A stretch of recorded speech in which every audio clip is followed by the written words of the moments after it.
Now, importantly, hostages have been released. We've seen footage coming out this morning. I want to talk to Michael Danby, one of the very, very few sensible people, in my opinion, to ever be in the Labor government. Michael, I know there are, of course, many others of your colleagues, but I struggle to think of them immediately. Michael, great to see you. Good news this morning, more hostages. We've talked about, this is a kind of bittersweet thing because, of course, Hamas, in my opinion, need to finish the job, and that the sooner that job is finished, the better for the world. What's your take on the hostage situation and the footage this morning? I'm sure you're all pleased, like I am, that they're out. But don't you feel that the incredible resentment that we should be grateful to these medievalists that they're dribbling children unjustly kidnapped into the dungeons of the Hamas metro? How outrageous is it that we should be subject to these people who want to live in the 6th century? The American president is being humiliated by Sinwar, the head of Hamas, at the bottom of those tunnels in Gaza, by him refusing to release the American hostages amongst those that have come out. The Israelis have a plan, Rowan, that I saw Mark Regev reveal last night, that they will allow Hamas extra days if they release 10 or 12 beyond the 4 days.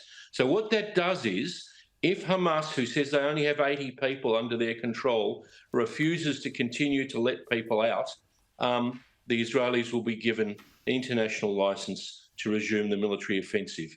And I think that would be a good thing. I'm very worried about the American ability to hold up in this. They've been very good. Central Command's been shooting down those Houthi missiles in the Red Sea, and there are the 2 aircraft carriers there. But as General Keane has been reporting on the Sky Network, 65 American attacks on American targets in Iraq and Syria have taken place by Iran. The problem with all of this, and even the release of the hostages, Rowan and team, is the Iranians. We're all dancing to their tune. Yep. The ring of fire that they've circled Israel with is what's causing all of this. And we're still stuffing them with money by not enforcing oil sanctions, by giving them subsidies. The Biden administration clings to this outrageous, outdated Iranian policy. James. Michael, I've spoken a lot about this as well, this recentering of Iran. It started under Obama. You've got it now under Biden here. But where can Australia take some moral lead here in standing up to Iran? Is there things that Australia can do to call for the resumption of sanctions, for calling out Iran in all of this? If Penny Wong and Albo were real allies of the United States, they would be saying to the Americans quietly through the Five Eyes network, guys, step up. These guys are playing you.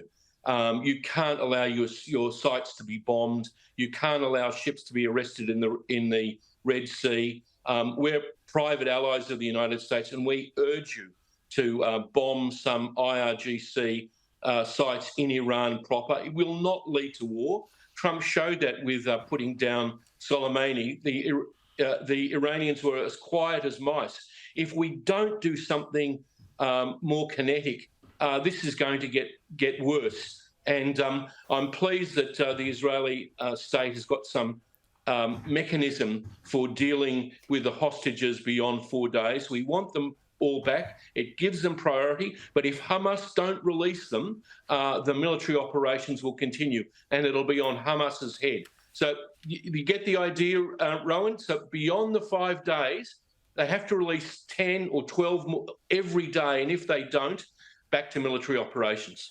Rita. Well, just on the hostage release, I'm interested in your response to this quite extraordinary exchange between Kay Burley, a UK news anchor, and the Israeli government spokesperson. Let's have a look. I was speaking to a hostage negotiator this morning. He made the comparison between the 50 hostages that Hamas has promised promised to release, as opposed to the 150 prisoners that are Palestinians that Israel has said that it will release. And he made the comparison between the numbers and the fact that does Israel not think that Palestinian lives are valued as highly as Israeli lives? That is an astonishing accusation. If we could release one prisoner for every one hostage, we would obviously do that. We're operating in horrific circumstances. We're not choosing to release these prisoners who have blood on their hands. We are talking about people who have been convicted of stabbing and shooting attacks.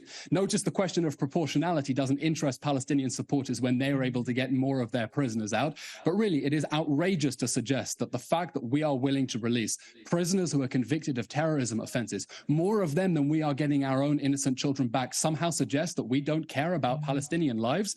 Really, that's a disgusting accusation.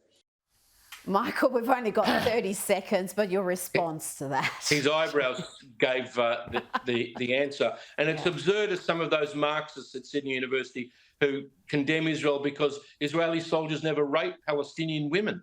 They say, don't you like them or something like that? These people are crazy. And she's shameful for retailing that question to him. There are much more serious questions she could have asked. The role of the media, Michael, has been just disgraceful. Michael Danby, always great to chat to you. Keep up the great work. Thanks, mate. And we'll speak to you soon.